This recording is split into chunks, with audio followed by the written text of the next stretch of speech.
BP Jio satellite চ্যানেলে আপনাদের সকলকে স্বাগত জানাচ্ছি।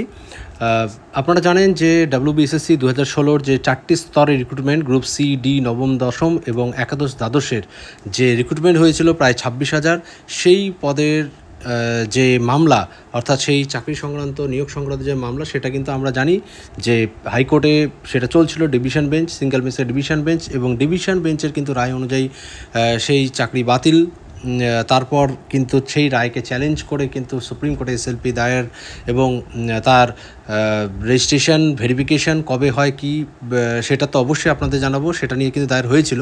তো তার পরবর্তীতে কিন্তু আমরা জানি যে একটা ডেট এসেছিলো 16 জুলাই। তারপর 16 জুলাইয়ের পর কিন্তু আরও কিছু হিয়ারিং চলে, এবং 28 আগস্ট গত কয়েকদিন আগেই, অর্থাৎ 4 দিন আগেই কিন্তু 28 আগস্টে কিন্তু একটা শুনানি ছিল, মোটামুটি দিনটা ধার্য ছিল, কিন্তু কোনো একটা কারণে শুনানি হয়নি। সেটা কী কারণ সেটাও আপনাদের সাথে অবশ্যই শেয়ার করব, এবং সেই সুপ্রিম কোর্টে অর্থাৎ শীর্ষ আদালতে যখন এটা চ্যালেঞ্জ করা হয়, অর্থাৎ শীর্ষ আদালতে SLP করা হয়, সেই সংক্রান্ত বিষয়গুলি কবে ভেরিফিকেশান, রেজিস্ট্রেশন, সেখান থেকে শুরু করে আজকে পর্যন্ত যে তথ্য আপডেট এসেছে এবং আগামী কোন দিন হিয়ারিং রয়েছে সেটা কিন্তু আপনাদের সাথে অবশ্যই শেয়ার করে নিচ্ছি। আপনারা প্রথম থেকে শেষ পর্যন্ত ভিডিওটি দেখুন, তাহলে বুঝতে পারবেন যে আগামী কবে হিয়ারিংটা হতে যাচ্ছে এবং কি কি কারণে হিয়ারিংটা আগে পিছিয়ে গেল। যদিও আপনারা বিভিন্ন সোশ্যাল সাইটসে বা বিভিন্ন মাধ্যমে খবর পেয়েছেন, সেই সুপ্রিম কোর্টের যে ওয়েবসাইট, সেখানে গিয়ে কিন্তু একদম লাইভ আপনাদের সেটা শো করছি যে কি অ্যাকচুয়ালি ছিল এবং কতগুলি মামলা দায়ের করা হয়েছে এবং কেন পিছিয়ে গেল সেগুলি সংক্রান্ত। তো প্রথম থেকে শেষ পর্যন্ত ভিডিওটি অবশ্যই দয়া করে দেখুন, এবং কোনো কমেন্টস কিছু দেওয়ার থাকলে অবশ্যই নিচের সেকশনে গিয়ে আপনারা কমেন্ট করুন। যদি কোনো রকম অথেন্টিক কিছু তথ্য পাওয়া যায় অবশ্যই আপনাদের সাথে শেয়ার করা হবে। তো চলুন, কেসের স্ট্যাটাসটি দেখার পূর্বে আমরা একটু জেনে নেই যে 28 আগস্ট যে মামলা শুনানি ছিল সেটা কেন হয়নি, সেই কারণটা আমরা জানবো। তো আপনারা জানেন যে 28 আগস্টের পূর্বে 16 জুলাই এবং তারপরেও কিন্তু কিছু শুনানি হয়েছিল, এবং সেই শুনানি থেকে কিন্তু আমরা জানতে পেরেছিলাম যে 10,269 পাতার কিন্তু রিপোর্ট জমা পড়েছে। আমরা জানি যে 5 পক্ষকে কিন্তু আমরা জানি যে তাদেরকে কিন্তু এফিডেভিট অর্থাৎ জানাতে বলা হয়েছিল একটা সময়ের মধ্যে। এই 5 পক্ষ আপনারা জানেন যে SSC, তদন্তকারী সংস্থা, মূল মামলাকারী এবং যাদের চাকরি বাতিল হয়েছে তাদের কিন্তু কথাও শুনবে। তো এরকম লিখিত আকারে কিন্তু বক্তব্য জানাতে বলা হয়েছিল আমাদের শীর্ষ আদালতকে। তো সেই শীর্ষ আদালতের সেগুলো জমা যখন পড়ে তখন দেখা যায় যে 10,269 পাতার রিপোর্ট জমা পড়ে, এবং সেটা যেহেতু এত বড়, এই ম্যাটারটা দ্রুত শুনানি করে সম্ভব, অর্থাৎ একটা ডিসিশন দেওয়া সম্ভব নয় বলে কিন্তু নতুন ডেট দেয়, এবং সেটা কিন্তু মোটামুটি যেটা কজ লিস্টে যেটা জানা যায় যে 28 আগস্ট ছিল, কিন্তু 28 আগস্টে কিন্তু সেই মামলার শুনানি হয়নি, এবং সেই শুনানি কেন হয়নি সেটা আপনাদের সাথে শেয়ার করছি। চলুন দেখে নেই যে সেই কারণটি। আমাদের 28 আগস্টে সেই শুনানিটি হয়নি, যদিও হওয়ার কথা ছিল।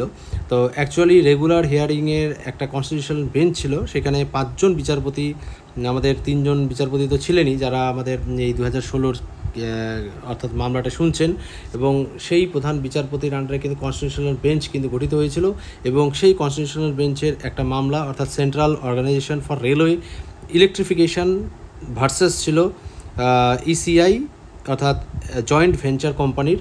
তো সেই মামলাটির শুনানি কিন্তু দীর্ঘতর হওয়ায়, যেহেতু 501 নম্বর সিরিয়ালে এটি ছিল, তো সেই দীর্ঘ মামলাটা শুনানি চলতে চলতে কিন্তু সময়ের অভাবে আমাদের এই মিসলেনিয়াস অর্থাৎ এই মামলাটা কিন্তু শুনানি হয়নি, অর্থাৎ 2016 যে মামলাটি শুনানির কথা ছিল সেটা কিন্তু হয়নি, এবং অন্যান্য অনেক মামলার কিন্তু শুনানি সেদিন সম্পন্ন হয়নি। তা সেই কারণে পরবর্তীতে কম্পিউটার জেনারেটেড একটা ডেট বেরিয়েছে, সেটা অবশ্যই আপনাদের দেখাচ্ছি যে 3 তারিখ অর্থাৎ 3 সেপ্টেম্বর কিন্তু সেটা আবার মামলাটা উঠতে যাচ্ছে, যত সম্ভব শুনানি হওয়ার সম্ভাবনা কিন্তু প্রবল, এটুকু জানতে পেরেছি। তো যাই হোক, সেই দিন অর্থাৎ 28 আগস্টে কিন্তু আমরা জানি যে সিরিয়াল নাম্বার 3-এ কিন্তু সেটা শুনানি ছিল, অর্থাৎ কোর্ট নাম্বার 1-এ কিন্তু সেটি হয়নি, এবং 501 নম্বর যে সিরিয়ালে যেটা কথা বললাম কনস্টিটিউশনাল বেঞ্চের রেগুলার হিয়ারিংয়ের যে শুনানি সেটা কিন্তু ওই দিন হয়, এবং আমাদের এই শুনানির 2016 কেসটা কিন্তু পিছিয়ে যায়। তো যাই হোক, আমি তাহলে আপনাদের স্ট্যাটাস দিয়ে দেখে নিচ্ছি যে বিষয়টা কী রয়েছে, আপনারা প্রথম থেকে শেষ পর্যন্ত দেখুন। আপনারা দেখতেই পাচ্ছেন যে সুপ্রিম কোর্ট অফ ইন্ডিয়ার আমি কিন্তু ওয়েবসাইটে রয়েছে, এখানে ডায়েরি নাম্বার চাইছে, এখানে কোর্ট যে কেস স্ট্যাটাস সেটা আমরা দেখে নিব এখন। তো সেখানে ডায়েরি নাম্বারে আমি দেখুন লিখেছি 18,822 এবং 2024-এর কেস যেহেতু, আর ইয়ার 2024, এরপরে কিন্তু দেখুন 7-3 আমরা জানি 4, তো এটা আমি পুট করে নিচ্ছি। সার্চ করার সাথে সিরিয়াল নাম্বার 1-এ কিন্তু দেখাচ্ছে ডায়েরি নাম্বার 18,822 2024, কেস নাম্বার দেখুন SLP 009586 2000 রেজিস্টার হয়েছিল কিন্তু 24/4/2024। আপনারা জানেন যে যখন ডিভিশন বেঞ্চের ফাইনাল প্যানেল বাতিলের রায়টা বের হয়, তারপরে কিন্তু সেটা 24 তারিখে কিন্তু সেটা রেজিস্টার করেই রাজ্য সরকার যখন এই SLP করে, তখন কিন্তু 24 তারিখ ছিল 24 এপ্রিল। তারপরে পিটিশনারের নাম the state of West Bengal এবং রেসপন্ডেন্ট নেম বৈশাখী ভট্টাচার্য আর চ্যাটার্জি, স্ট্যাটাস হচ্ছে পেন্ডিং, অ্যাকশন ভিউ। তো আমরা এখন ভিউতে চলে যাচ্ছি। দেখুন, তাহলে দেখুন আমরা কেস ডিটেলসে চলে যাচ্ছি। ডায়েরি নাম্বার আপনারা দেখতেই পাচ্ছেন 18,822 2024, the state of West Bengal and versus Baishakhi Bhattacharya Chatterjee. Case ডিটেলসের মধ্যে যেটা রয়েছে যে ডায়েরি নাম্বার সেখানে 24 তারিখে ফাইল করা হয়েছে 10টা 1-এ, যেটা ফাইলিংয়ের ডেটটা সেটা কিন্তু আমরা দেখছি, এবং কেস নাম্বার যেটা SLP করা হয়েছিল, যেটা রেজিস্টার্ড হয়েছে কিন্তু 24/4/2024-এ যখন রাজ্য সরকার সেটা SLP দায়ের করে, এবং সেটার কিন্তু রেজিস্টার্ড হয় আমরা জানি, এবং ভেরিফাইড কিন্তু হয় 26/4/2024-এ। তারপরে কিন্তু সেই শুনানির একটা ডেট আসে, আমরা জানি যতদূর মনে হয় 28 তারিখ বা 29 তারিখ ছিল প্রথম যে শুনানিটি। তো যাই হোক, এরপরে present and last listed on, তো লাস্ট লিস্টেড তো এখানে লেখা নেই, তবে প্রেজেন্ট যে ডেটটা সেটা কিন্তু 3/9/2024, অর্থাৎ 3রা সেপ্টেম্বর, অর্থাৎ আগামীকালই কিন্তু এই মামলার শুনানি হতে যাচ্ছে।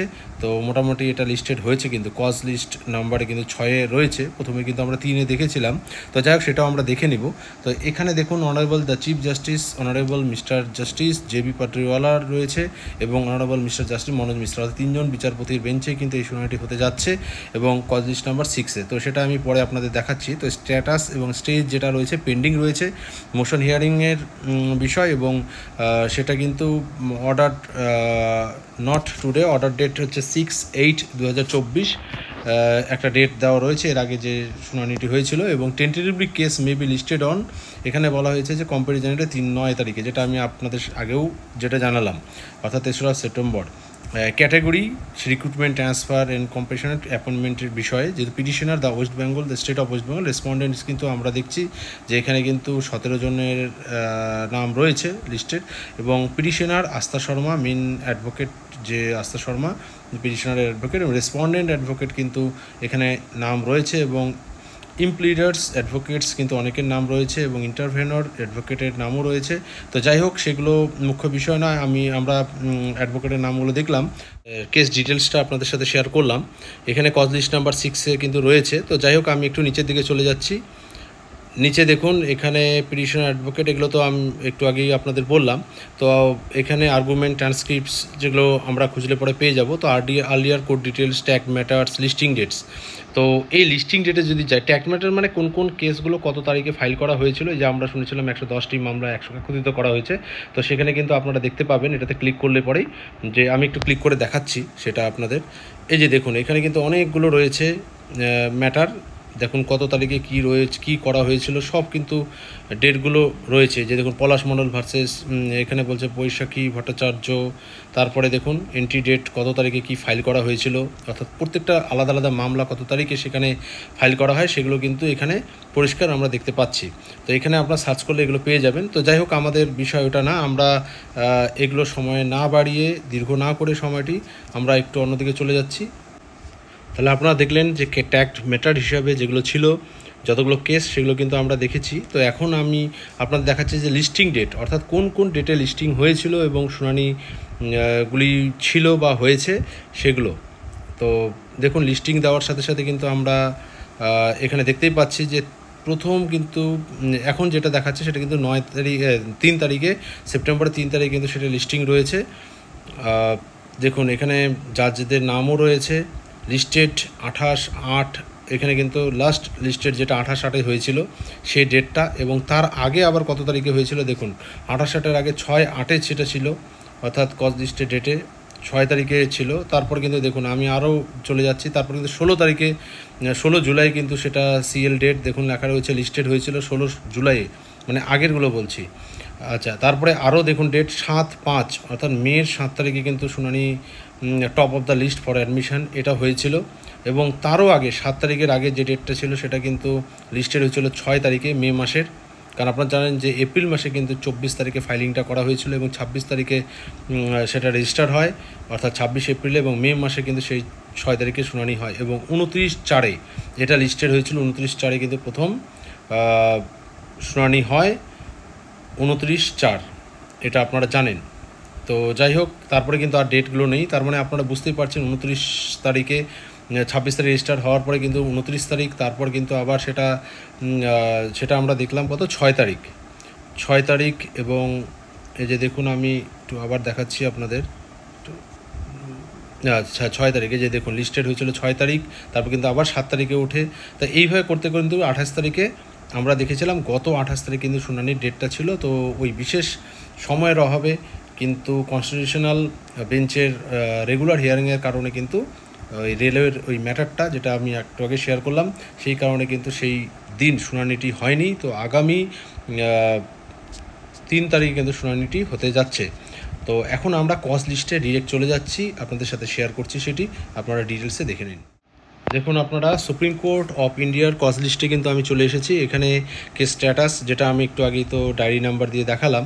তো কজ লিস্ট, তো আমরা কজ লিস্টে ক্লিক করে নিচ্ছি। তো দেখুন কজ লিস্টে যখনই আমি ক্লিক করলাম তখন এইরকম একটা ইন্টারফেস খুলে গেল।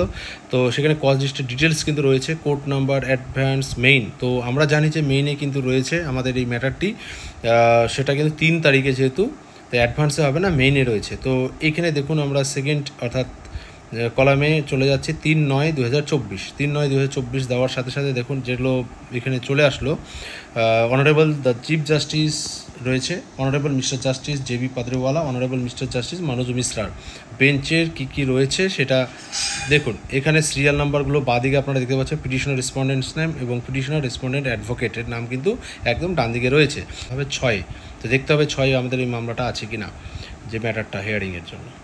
তো এগুলো কানেক্টেড ম্যাটার, এগুলো চলে যাচ্ছে। এরপরে 5.34 এগুলো চলে যাওয়ার পর এখন দেখা যাক এই যে সম্ভবত 6 নম্বর সিরিয়াল। এই যে দেখুন একটু আগেই বললাম 6 নম্বর সিরিয়ালে কজ লিস্টে রয়েছে, সিএল লেখা ছিল 6। তো সেখানে কিন্তু 3 তারিখে দেখুন ডেলি কজ লিস্ট ফর ডিটেড, এখনও কিন্তু 3 তারিখেই দেখাচ্ছে, কোনো চেঞ্জ হয়নি। তো chief justice court, honourable chief justice, honourable justice J B. Pardiwala, honourable justice আমাদের কিন্তু বলা আছে মিস্টার মনোজ মিশ্রা স্যারের কিন্তু বেঞ্চে যেগুলো ডিসপোজাল আর ফাইনাল ডিসপোজালের জন্য স্টেজে রয়েছে সেই সিভিল কেসগুলো। তো SLP number the West Bengal একটা দেওয়া রয়েছে, এবং the state of West Bengal and versus Baishakhi Bhattacharya Chatterjee, এটা হচ্ছে মূল মামলাকারী। আস্থা শর্মা মূল অ্যাডভোকেট, এবং তার সাথে সাথে কিন্তু আরও অনেক অ্যাডভোকেটের নাম কিন্তু আমরা দেখতে পাচ্ছি ডান দিকে। এরপরে দেখুন 6.1, এখন আপনাদের একটা প্রশ্ন থাকতে পারে যে কানেক্টেড, এখানে দেখুন 6.1, 6.2, একটু আগে বললাম যে এর সাথে কিন্তু অনেকগুলি মামলা আমরা জানি যুক্ত হয়েছে, প্রায় 110টি শুনেছিলাম। তো অ্যাকচুয়াল কতগুলি মামলা এখানে লিস্টেড রয়েছে কানেক্টেড ম্যাটার হিসাবে, সেগুলো কিন্তু আমরা দেখছি। যেমন এই যে 6.1-এ অর্থাৎ মূল মামলার সাথে কিন্তু অ্যাটাচ হয়েছে সঞ্জয় কিত্তানিয়া অ্যান্ড ওয়ারেস, আর হচ্ছে ভার্সেস সাবিনা ইয়াসমিন অ্যান্ড ওয়ারেস, এটা কিন্তু লেখা রয়েছে, এবং আইএ সেটাও লেখা রয়েছে। আচ্ছা, এরপর 6.2-তে দেখুন অচিন্ত কুমার মণ্ডল, লক্ষ্মী টুঙ্গা, মানে এরকম করে কিন্তু আমরা দেখেছি 2 নম্বর 3 নম্বর, কারণ আমরা জানি যে পরবর্তীকালে কিন্তু অনেক মামলা অর্থাৎ ফাইলিং হয়। তো সেই কেসগুলো ফাইলিং হওয়াতে কানেক্টেড ম্যাটার হিসেবে সেগুলো উঠে আসে, এবং সবগুলো শুনানি কিন্তু একসাথেই ওই ম্যাটারগুলো চলছে। তো যাই হোক, এবার 6.7 দেখুন আমরা চলে যাচ্ছি কত পর্যন্ত আসে, 6.16টি মামলার উপরে চলে আসলাম, অর্থাৎ মূল মামলার সাথে যুক্ত হয়েছে। 6.103, তার মানে 103 কানেক্টেড ম্যাটার, 104, 105, তারপরে দেখুন 105টি, তার মানে এরপরে কিন্তু সিরিয়াল নাম্বার আমাদের চলে আসলো অন্য, অর্থাৎ সিরিয়াল নাম্বার কিন্তু 7 বা কিছু চলে আসবে, দেখুন 7। তো আমাদের 7 যেহেতু নয়, 6 পর্যন্ত কতগুলি মামলা রয়েছে দেখুন, 6 পর্যন্ত, তাহলে আমাদের কিন্তু 105টি কিন্তু মামলা মূল মামলার সাথে অ্যাটাচ হয়েছে, অর্থাৎ কানেক্টেড হয়েছে, এবং সেগুলো কিন্তু পরিষ্কার এখানে দেওয়া রয়েছে। তো আমরা যাই হোক দেখে নিলাম যে কজ লিস্টে তাহলে কিন্তু 3 তারিখ শুনানি হওয়ার সম্ভাবনা প্রবল, আর যদি কোনো চেঞ্জেস আসে অবশ্যই ভিডিওতে আপনাদের জানিয়ে দেব, এবং তারপর হিয়ারিংয়ের পর কী তথ্য উঠে আসছে সেটাও কিন্তু অবশ্যই আপনাদের সাথে শেয়ার করব।